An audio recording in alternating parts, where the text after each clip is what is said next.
Hello everyone, मैं मलकीत स्वागत करता हूं आपका हमारे YouTube channel MR education hub पे। और आज हम जानेंगे चाइल्ड साइकोलॉजी की इम्पोर्टेंस क्या क्या होती हैं। कहने का मतलब बाल मनोविज्ञान की आवश्यकता क्यों है, इसकी इम्पोर्टेंस क्यों है। तो ज़्यादा टाइम नहीं लूंगा, तो आज हम डिस्कस करेंगे इम्पोर्टेंस ऑफ चाइल्ड साइकोलॉजी। तो बने रहिए मेरे साथ इस वीडियो में शुरू से लेके एंड तक। तो सबसे पहले हम डिस्कस करते हैं जो शारीरिक क्षमता होती है उसके बारे में।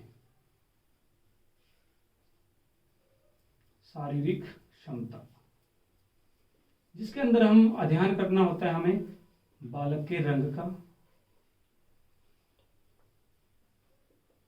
उसके बाद उसकी आकृति और उसके बाद उसका भार। देखो, जब बच्चा पैदा होता है वो डिपेंड क्या होता है, जो उसके कलर्स में डिफरेंट होता है। तो एक तरह के क्या लोग नहीं हो सकते, अलग अलग उनमें डिफरेंस पाए जाते हैं। कोई लोग काले होते हैं, कोई कहने का मतलब वाइट कलर के होते हैं, कईयों में ना तो वो वाइट होते ना वो ब्लैक होते। प्रॉपर वे से उनका रंग जो नॉर्मल वाइज बात समय लगाई कहते हैं लालू का हर रंग है मेरा बेटा का, तो उस हिसाब का रंग वो है। उसके बाद उनका वेट और उनकी आकृति। कईया के जो नैन नक्शों अलग हुआ है, कईया का चौड़ा मुंह है, कईया के पतले मुंह है, कईया के दांत भी निकले हुए हैं, कईया की जो जो शेप हुआ है काना की वो अलग तरह है, कईया की जो सैली वगैरह हुआ है, आंख की देखने का स्टाइल अलग अलग सिचुएशन में अलग अलग के हुआ आकृति उनकी अलग अलग नैन नक्शों है। तो जिसका अंदर हम किसका अंदर पढ़ना है इसने शारीरिक क्षमता का अंदर, और इसका अध्ययन आप कड़ा करा बाल मनोविज्ञान के अंदर। उसके बाद आता है मानसिक क्षमता। इसके अंदर हमें अध्ययन करना होता है भाषा का, संवेदना का, उसके बाद बुद्धि का, और उसके बाद नैतिकता और सामाजिकता। देखो, इन दोनों चीजों का अध्ययन हमें कहां करना होता है, बाल मनोविज्ञान के अंदर होता है। जो शारीरिक है, ये कहने का मतलब फिजिकल एबिलिटी है, उसके अंदर हमें पढ़ना होता है उसके रंग के बारे में, उसकी आकृति कैसी है, दिखने में बच्चा कैसा लग रहा है, कहने का मतलब उसका वेट कितना गेन हो रहा है। ये किसके अंदर आता है, शारीरिक क्षमता के अंदर आता है। उसके बाद जब बात आती है मानसिक क्षमता के अंदर, मेंटल एबिलिटी के अंदर, तो उसके अंदर उसका भाषा में कितना परिवर्तन आया, कैसे वो भाषा गेन कर रहा है। उसके बाद संवेदना, उसकी ज्ञान इंद्रियों के बारे में। कहने का मतलब ज्ञान इंद्रियों में हमारी आंखें, जिससे हम देख सकते हैं किसी भी तरह की चीज को। उसके बाद आगे हमारी जीभ से हम महसूस करें किसी भी तरह का टेस्ट के लिए। उसके बाद हमारे कान हो गए, उसके बाद हमारी क्या होगी, नोज होगी, जिससे हम अलग अलग तरह के क्या कर सकते हैं, फीलिंग के हिसाब से अलग अलग चीजों का यूज कर सकते हैं। कहने का मतलब देख सकते हैं, मिठास को फील कर सकते हैं, सुन सकते हैं। अलग अलग सिचुएशन में संवेदनाएं होती हैं, कहने का मतलब इंद्रियों के बारे में। उसके बाद बुद्धि का कितना विकास हुआ है, मेंटल एबिलिटी बढ़ी है। कहने का मतलब हम इसको क्या कर सकते हैं, मेजर नहीं कर सकते। आप किसी की और देख के या किसी के बच्चे को अंदाजा नहीं लगा सकते। जैसे कहने का मतलब अब कोई भी क्लास में विद्यार्थी है, पढ़ रहा है, तो उसको देखकर कहने का मतलब आज तो उसने कोई क्वेश्चन सुना दिए टीचर्स को, लेकिन कल जब उस टीचर ने उसको वापस उठाया तो कहने का मतलब भूल गया वो। हम उसे मेजर नहीं कर सकते कि कल उसकी 20% बुद्धि गेन हुई थी या उसकी 30% बुद्धि हुई थी गेन। तो इसको हम मेजर नहीं कर सकते, बुद्धि को हम माप नहीं सकते। सिर्फ हम क्या कर सकते हैं, इसको अंदाजा लगा सकते हैं भाई कल से क्या है, जो बच्चा अच्छा करने की कोशिश कर रहा है, कल 30% था, आज कुछ उसमें डिपेंड करने के बाद या अच्छा पढ़ाने के बाद उसमें कितना परसेंट, 10% इंक्रीज हो गया। हम उसके फेस से अंदाजा नहीं लगा सकते। उसके बाद आती है नैतिकता।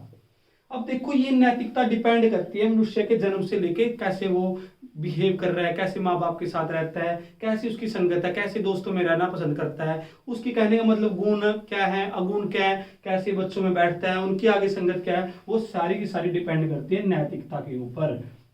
और वो डिपेंड करता है सारा का सारा उसके रहन सहन पर, कैसे माँ बाप उसको सिखाते हैं, कैसे माँ बाप ने उसको गुण दिए हैं और कैसे उसके अंदर अगुण है। कहने का मतलब उसका पूरा का पूरा बिहेवियर कैसा है, नैतिकता उसमें कैसी है, कैसे वो किससे, टीचर से कैसे बात करता है, घर वालों से कैसे बात करता है, रिश्तेदारों से कैसे बात करता है, अपनी जो टोली होती है छोटी छोटी उम्र में, कहने का मतलब जब अडोलसेंस होती है उसमें छोटे छोटे फ्रेंड बनाता है अपने, उसके हिसाब से वो नैतिकता उसकी कैसी है। सामाजिकता, समाज में एक व्यक्ति कैसे रह रहा है, समाज का जो उसका वातावरण है, इन्वायरमेंट, कैसे इन्वायरमेंट में रहना पसंद करता है, कि उस इन्वायरमेंट में कैसे किस तरह के लोग रहते हैं और किस तरह से वो उनको जज करता है। ये चीजें हमें पढ़नी होती है कहाँ पर, बाल मनोविज्ञान के अंतर्गत ये दोनों चीजें, ठीक है ना। एक आती है हमारी फिजिकल एबिलिटी और दूसरी आती है मेंटल एबिलिटी, जिसके अंदर हमें ये अलग अलग तरह की चीजें पढ़नी होती है। अब हम जानते हैं बाल मनोविज्ञान की आवश्यकता क्यों है, ये जरूरी क्यों है बाल मनोविज्ञान, ठीक है ना। तो मैं ये रेज कर देता हूं। तो सबसे पहला जो इंपॉर्टेंट है व्यवहार को जानने के लिए,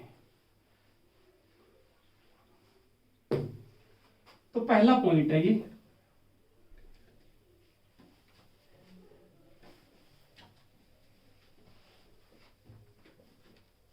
व्यवहार को जानने के लिए। अब देखो हर एक मोमेंट में, हर एक स्कूल में या आप किसी भी फील्ड में चले जाओ, सबसे पहले क्या होता है, बिहेवियर की बात ऊपर आती है कि कई बार दिखने में बच्चा जो होता है वो दिखता नहीं है। उसके बाद क्या होता है, जितनी भी उसका क्या होगा, व्यवहार होगा।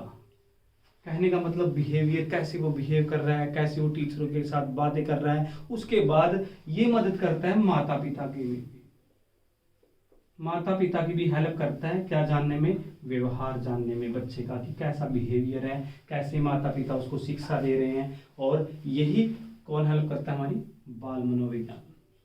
बाल मनोविज्ञान के अंदर ही क्या किया जाता है, व्यवहार का अध्ययन किया जाता है। किसका, बच्चे का अध्ययन करना कि वह कैसे मेरा बच्चा सीख चुका है, कि कितने दिन हो गए उसको स्कूल में जाते, कैसे वो बात कर रहा है। कहने का मतलब अलग अलग तरह की बच्चा सीखता रहता है। और हम अंदाजा लगाए जन्म से, जन्म के 2-3 दिन के बाद ही बच्चा सीखना स्टार्ट कर देता है अलग अलग सिचुएशन में। पहले तो वो डिपेंड होता है किसके, उसकी मम्मी के ऊपर। कहने का मतलब जो भी उसकी मम्मी उसको देती है तो उसको खाना पड़ता है, क्योंकि वो खुद पे डिपेंड नहीं रहता। उसके बाद जैसे जैसे उसकी उम्र या आयु बढ़ती जाती है, उसके बाद वो सेल्फ डिपेंड होने लगता है। तो ये सबसे पहले ध्यान करना होता है हमें व्यवहार का। उसके बाद आता है बालक की शिक्षा का अध्ययन। अब देखो बालक के जीवन में, ये तो हम लोग सब लोग जानते हैं कि एजुकेशन का होना जरूरी है। जहां पर एजुकेशन का होना जरूरी है वहां पर बाल मनोवैज्ञानिक का भी जरूरी होना संभव हो जाता है, क्योंकि एक अच्छा टीचर तभी बन सकता है जब उसको किसका ज्ञान हो, बाल मनोविज्ञान का। कहने का मतलब एक टीचर, अब एग्जाम्पल ले लेते हैं, एक टीचर क्लास में इंटर करता है, वो लेक्चर दे के अपना चला जाता है। उनमें से कहने का मतलब सपोज करो आप 40 बच्चे हैं क्लास में, 40 बच्चे हैं, उन्होंने लेक्चर दिया आज हिस्ट्री का। तो वो उनमें से वो तो जो वे होगा टीचर का, उस पर डिपेंड करता है कितने बच्चे उसको ऑब्जर्व करेंगे, कितने बच्चे समझेंगे। कई बच्चों का तकनीक क्या होती है, कई बच्चों को स्टोरी वाइज समझ में आती है। कई टीचर्स क्या होते हैं, हिस्ट्रिकल स्टोरी ले लेंगे, राजे महाराजों की कहानी ले लेंगे, ताकि बच्चे इंटरेस्ट वैसे सुने, ठीक है ना। तो वो डिपेंड करता है टीचर्स पे, टीचर कैसे पढ़ा रहा है। कई टीचर्स क्या होते हैं, बुक उठाई, रट्टा लगवाया और बोला बेटा कापियां लिखने स्टार्ट कर दो, तो बच्चे क्या हो जाएंगे, बोर हो जाएंगे और आपसे भी बिल्कुल तंग आ जाएंगे। कई बच्चे क्या होते हैं, इंटरेस्ट अकॉर्डिंग पढ़ाते हैं, वो एक माहौल क्रिएट कर देते हैं क्लास में, ताकि बच्चे उनको अच्छी तरह से समझें और उनको सारी चीजें जो बता रहा है अच्छी तरह से माइंड में बैठ जाएं। वो रट्टाफिकेशन नहीं करवाता। ये सारा का सारा किस पे डिपेंड होता है, एक शिक्षक के रूप में, जिसका अध्ययन हम कहाँ करते हैं, बाल मनोविज्ञान के अंदर, जो शिक्षा के माध्यम से किया जाता है। शिक्षा का होना भी उतना ही जरूरी है जितना बाल मनोवैज्ञानिक का। इसीलिए जो अच्छा शिक्षक होता है वो एक माहौल क्रिएट करता है, इन्वायरमेंट बनाता है, ताकि हम अच्छी तरह से पढ़ सकें। अब एक तरफ ऐसा लगा लो कि आपके पड़ोस में कोई जगराता हो रहा है और उधर क्या करोगे, आप पढ़ोगे, तो क्या है, आपका इन्वायरमेंट अच्छा नहीं है, आप उधर पढ़ भी नहीं पाओगे और आप क्या रहोगे, कंफ्यूजन रहोगे। उसके बाद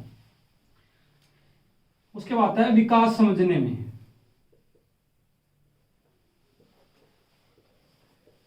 विकास समझने में सहायक। अब देखो बात आती है विकास की।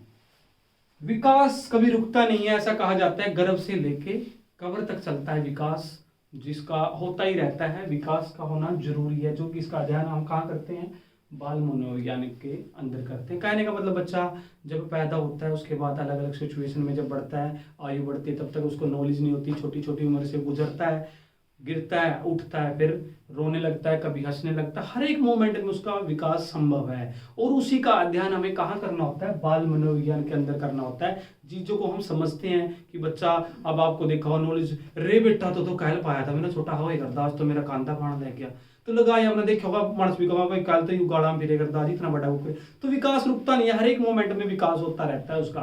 तो विकास कभी रुकने वाली चीज नहीं है, वो विकास होता ही रहता है, जिसका हम अध्ययन कहाँ करते हैं? बाल मनोविज्ञान के अंदर करते हैं। उसके बाद आता है एक सुखी परिवार के लिए परिवार। अब देखो कहीं पर भी ऐसा कहा जाता है आज के टाइम तो कोई भी परिवार लगता नहीं है कि सुखी होगा। हर एक परिवार को या उस बच्चे को हमें क्या देने चाहिए? कुछ अच्छे गुण और नैतिकता देनी चाहिए, ताकि जब वो बच्चा कहीं पे भी जाए, स्कूल जाए, कॉलेज जाए, अपने माहौल में रह रहा है, समाज में रह रहा है, कोई गली में रह रहा है, तो उस बच्चे में नैतिक गुण होने चाहिए। तो माता पिता की हेल्प कैसे करता है कि वो एक परिवार को संगठित रूप में कर सके, उनको अच्छी अच्छी शिक्षाएं दे सके, ताकि जब वो किसी के साथ बात करें, ताकि उनके जो भी पेरेंट्स हैं उनकी जो क्या हो, रेपुटेशन ज्यादा हो, क्योंकि भाई आपने बहुत अच्छा सिखाया आपके बच्चे को, इसको तो बोलने की अकल है। बहुत सारे आपको देखा हो डिफरेंस मिल जाता है गाँव में और शहरों में, बच्चे में बोल में डिफरेंस तो आएगा, क्योंकि उनकी जो एजुकेशन है, उनका माहौल है, उनके परिवारों से रिलेट है, तो अलग अलग सिचुएशन में बच्चे सीखते जाएंगे। वो कैसे ना, जैसी रंगत वैसी संगत, जैसी संगत होगी, कहने का मतलब आज लगा लो, अब कई बार बच्चे क्या होता है, 3-4 बच्चे लगा लो एक पलटन में बैठे हुए हैं, 3-4 बच्चे हैं एक पलटन में बैठे हैं, बच्चा उनके साथ क्या करेगा? 1-2 दिन तो बैठेगा, 1-2 दिन बैठेगा, उनको जानने की क्या करेगा? अगर वो कुछ भी नशीली चीजें खा रहे हैं, कुछ भी पी रहे हैं, तो बच्चा क्या है, उस माहौल में क्रिएट हो रहा है, वो उसको ये डिपेंड नहीं होगा, कुछ तो उसकी एज नहीं होती, 18+ का हुआ होता है, कुछ क्या करता है, वो सोचता है कि जो हमारी संगत है वो अच्छी है, कल उनके साथ पीने लग जाएगा। और ये डिपेंड करता है उस पे कि कैसे वो बैठ रहा है। बहुत सारे तो बच्चे में बैठे रहेंगे, लेकिन वो उनकी डिपेंड नहीं करेंगे या उनकी संगत नहीं लेंगे, लेकिन बहुत सारे बच्चे होते हैं 80% बच्चे क्या होंगे, उनकी जो माहौल है उसके अंदर विचर जाएंगे, कहने का मतलब वो माहौल अपने अंदर बना लेंगे, क्रिएटिविटी होने लग जाएगी, और वो संगत में पूरी तरह से पड़ जाएंगे, जिसके अंदर उनके अवगुण पैदा हो जाएंगे, वो नशा करने लग जाएंगे, जिसकी वजह से उनके जो पेरेंट्स हैं उनको भी क्या हो जाएगी, दिक्कत होना स्टार्ट हो जाएगी। उसके बाद आता है व्यक्तिगत विभिन्नता। अब देखो आपने देखा भी होगा, हर एक व्यक्ति पैदा होता है, हर एक व्यक्ति अलग अलग तरह का होता है, तो हम ये नहीं कह सकते कि सभी व्यक्ति एक समान होते हैं, तो हर एक व्यक्ति क्या है, अलग अलग है। क्या है? अलग अलग, अलग अलग विचार हैं, अलग अलग व्यवहार है उसका। क्या है उसके? एक तो सबसे पहले तो रंग रूप, कहने का मतलब एक ऐसे हमारे पार्टिकुलर समाज में अलग अलग तरह के रंग रूप के बंदे भी हैं, और क्या है, स्त्रियां भी हैं, उसमें क्या है, अलग अलग विभिन्नताएं पाई जाती हैं। कोई भी व्यक्ति एक तरह का नहीं हो सकता, अलग अलग में क्या होगा, मूवमेंट होगी, अलग अलग तरह के सोचने की थिंकिंग होगी। मैं कुछ सोच रहा हूँ, आप कुछ सोच रहे हो, क्लास में सारे व्यक्ति एक नहीं सोच सकते। अगर क्लास में 40 बच्चे हैं, आप उनको लेक्चर दे के चले जाओ, आपने लेक्चर दिया हिस्ट्री का, उनमें तो बच्चे कहीं होंगे खड़ी खिड़कियों से देखे जाएंगे, उनका कोई ध्यान नहीं है, क्योंकि आप इंटरेस्ट वे से नहीं पढ़ा रहे। दूसरी तरफ उनमें से 10% बच्चों को समझ में नहीं आ रहा होगा, पीछे बैठे होंगे, क्योंकि जो उनकी मानसिकता है, या कहने का मतलब समझ नहीं सकती है, तो वो पीछे बैठे हैं। दूसरा उनका ध्यान ही नहीं होगा, तो इसकी वजह से भी वो पीछे रह सकते हैं। ताकि हम क्या करते हैं, बहुतों को देखा होगा आपने, प्रॉपर वे से हम कई व्यक्तियों का जो विभिन्नता है, उनका जो मानसिक पद्धर है, उनको सिर्फ दंडता से नहीं दूर कर सकते, उनको अनुशासन में रखना है। तो उनके हिसाब से कई बार हमें व्यवहार भी बदलना पड़ सकता है। उनके क्या होंगे, व्यक्तित्व अलग होगा, उनका विचार अलग होगा, बिहेवियर अलग होगा। कहने का मतलब इस समाज में अलग अलग उनकी सोच होगी, थिंकिंग होगी, जिसका भी व्यक्तिगत का जो अध्ययन हमें कहाँ करना होता है, बाल मनोवैज्ञानिक के अंदर करना होता है। उसके बाद आता है हमारा अनुशासन।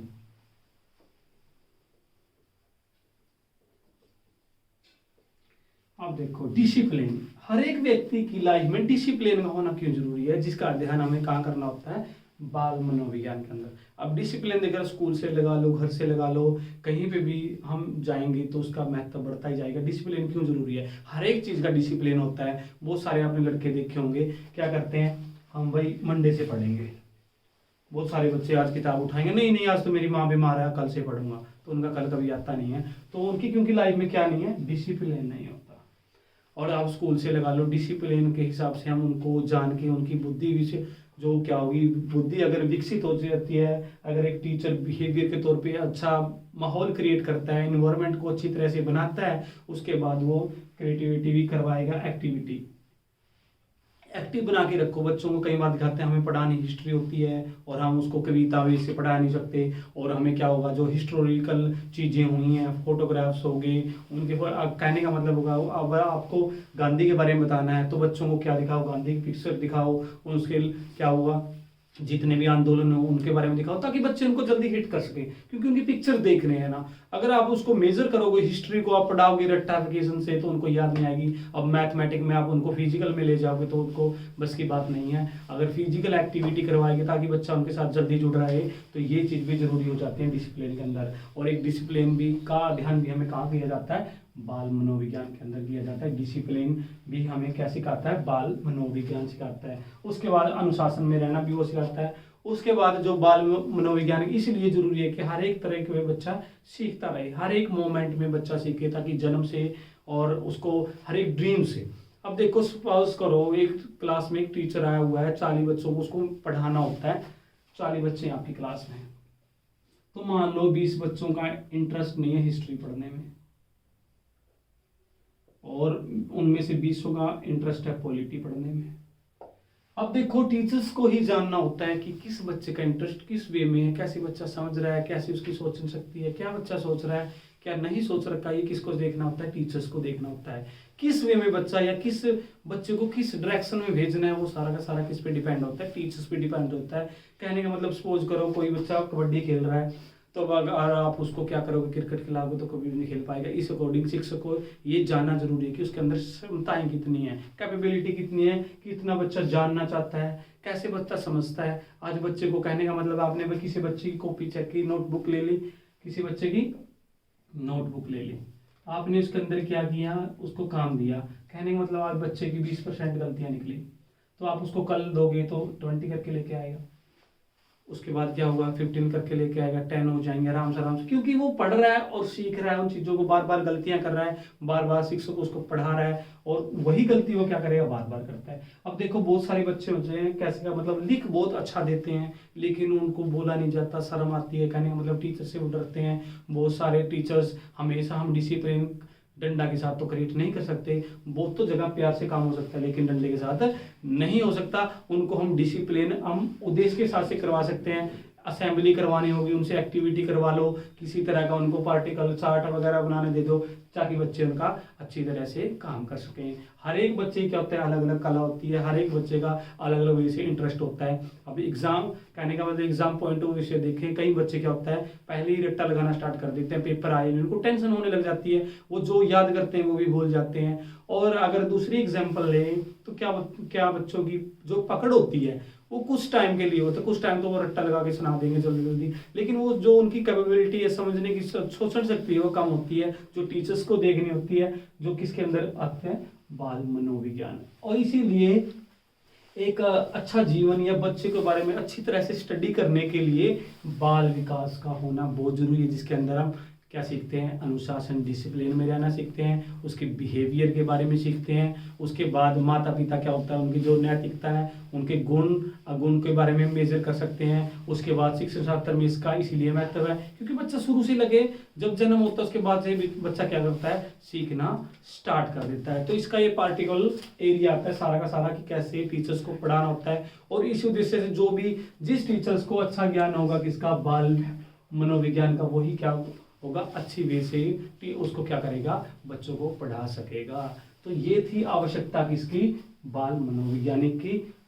और उसके बाद जो भी साइकोलॉजिस्ट आए उन्होंने अलग अलग मत दिए, जिसके अंदर हमने क्या किया, स्टडी की, स्टडी ऑफ बिहेवियर, अलग अलग माइंड लेवल, जो मेंटली डिस्टर्ब होते हैं बच्चे, कईयों का माइंड शुरू से ही शार्प होता है, जो बच्चे सिर्फ एक बार में आपने कहा था मतलब कोई भी लेक्चर देता है, टीचर्स असेंबली में लगा दो, वो पहली बार में बच्चा पकड़ लेता है। कईयों का मेंटल ऐसा वो जो मेंटल लेवल होता है काफ़ी अच्छा होता है। फिर कई बच्चे इमोशन होते हैं। कैसे, अब टीचर्स ने कुछ कहा भी नहीं, थोड़ी देर में हूँ करने लग जाएगा, रोने लग जाएगा, फिर उसकी माँ आएगी, बेटा मेरा बेटा क्या ना मारा, क्योंकि उस शादी तो पहले दिन लग जाए, उसके बाद टीचर भी पीछे हट जाए। अगर सपोज करो कोई पेरेंट्स मीटिंग में टीचर आता है और पेरेंट्स अपने बच्चों को लेके आता है, उसके बाद उसकी माँ बोलने लग जाए बेटा इसका मारे ना कर, न्यू दिक्कत है, तो क्या करता है वो पेरेंट्स कहीं तक उसकी हद तक उसको जो क्या करता है हेल्प कर देते हैं पेरेंट्स उसकी, ताकि बच्चे को किसी भी तरह की दिक्कत ना हो। लेकिन टीचर्स से ज़्यादा बच्चे को कोई नहीं समझ सकता। उसके बाद जो फिजिकल तौर पे बच्चे क्या होते हैं, अपंग होते हैं, कहने का मतलब हाथ पैर नहीं काम करते अच्छी तरह से, उनको अब हम जो मदद करता है, जो क्या होता है बाल मनोविज्ञानी। कहने का मतलब आपकी क्लास में अगर कोई भी बच्चे सुनने की प्रॉब्लम, किसी को समझने की दिक्कत, तो उसको हम हेल्प करता है हमारे क्या बाल मनोविज्ञान, उसको हम अच्छी तरह से समझा सकते हैं और उसको अलग वे से स्टडी भी करवा सकते हैं, ताकि कई बच्चों को स्टोरी भी से समझ में आ जाए। और उसके बाद क्या होता है मेंटल लेवल भी, मेंटल लेवल हो गया, फिजिकल हो गया और इमोशन हो गया। इमोशंस बहुत सारे बच्चों के ऐसे होते हैं जो फील होते हैं, क्योंकि कई बार क्या हो जाता है जल्दी जल्दी में टीचर्स या उनको मारता है, इमोशनली डिस्टर्ब हो जाते हैं बच्चे, वो फील करते हैं बेचारे, और पढ़ने की उनमें कैपेबिलिटी होती है और अच्छा कर सकते हैं, लेकिन वो इमोशन में क्या होता है ज़्यादा खो जाते हैं, जिसकी वजह से उनमें प्रॉब्लम आनी स्टार्ट हो जाती है। तो ये थी आवश्यकता, ये कहने का मतलब इंपॉर्टेंस ऑफ साइकोलॉजी या चाइल्ड साइकोलॉजी के बारे में। तो कल मिलेंगे जब उसके बारे में जानेंगे जितनी भी अवस्थाएं हैं। और तो आज की वीडियो में इतना ही। अगर आपको वीडियो अच्छी लगी हो, ये देखो नोट्स नहीं बनाने, आपको ये चीजें समझनी है। नोट्स तो आप कहने का मतलब आपके जो टॉपिक है वो ऑटोमेटिक क्लियर हो जाएंगे, आपको चीजें समझनी है ताकि आपको अच्छी तरह से एग्जाम पॉइंट ऑफ व्यू से चीजें याद आए कि विकास क्यों था, उसकी आवश्यकता क्या है, इंपॉर्टेंस क्या है, डिसिप्लिन के लिए जरूरी क्यों है, इन्वायरमेंट के लिए जरूरी क्यों है, व्यक्तित्व, उसके अलग अलग रंग और उसके अलग अलग आकृति, संवेदना कैसे कैसे वो सीखता है, कैसे उसका विकास होता है, कैसे भाषा ग्रहण करता है, कैसे लर्निंग बाय डूइंग, करके सीखना, करके सीखता है। कहने का मतलब कुछ उठाएगा बार बार उसको गिराएगा, ऐसे इंद्रियों के साथ सीखेगा। और उसके बाद उसको चलना आएगा, जैसे घुड़ियां चलना सीखेगा। अलग अलग एज में उसके क्या होंगे, अलग अलग डिफरेंस होंगे। तो आज की वीडियो में इतना ही रखेंगे। अगर आपको वीडियो अच्छी लगे तो ज़्यादा से ज़्यादा अपने फ्रेंड के साथ शेयर करें। और दूसरा चैनल भी है हमारा एक और, इम्पैक्ट एजुकेशन पॉइंट, उस पर हम डालते हैं जितने भी बोर्ड एग्जाम हैं उनके दिए 6वीं से लेकर 10वीं तक सारे के सारे जो हमारे टॉपिक्स हैं सारे कवर करते हैं। उसको भी जाकर प्लीज़ सब्सक्राइब कर दें और ज़्यादा से ज़्यादा चैनल के साथ क्या करें, जुड़े रहें। और कल मिलते हैं नेक्स्ट वीडियो में, तब तक के लिए हंसते रहिए, मुस्कुराते रहिए। Thank you everyone.